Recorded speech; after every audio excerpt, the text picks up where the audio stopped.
সম্মানিত ভিউয়ার্স, আসসালামু আলাইকুম। আজকে আমরা খুব সহজে কিভাবে কচুরলতি রান্না করতে হয় সেটা শিখব।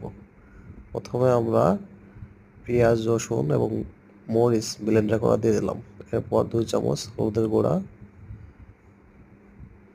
এরপরে 2 চামচ জিরার গুঁড়া, এরপরে পরিমাণ মতো 2 চামচ লবণের গুঁড়া দিয়ে দেব।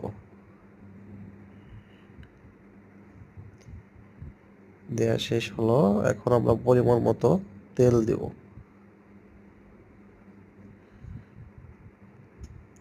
এখন আমরা এগুলো ভালো করে মাখবো।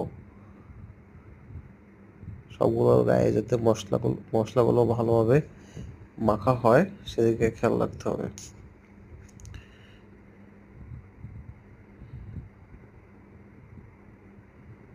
মশলাগুলো মাখা শেষে আমরা পানি দিয়ে দেবো, পরিমাণ মতো পানি দেব।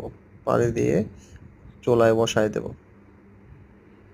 চুলায় বসায় দিয়ে ঢাকনা দেওয়ার কিছুক্ষণ পরে আমরা এই যে টমেটো দিয়ে দিলাম।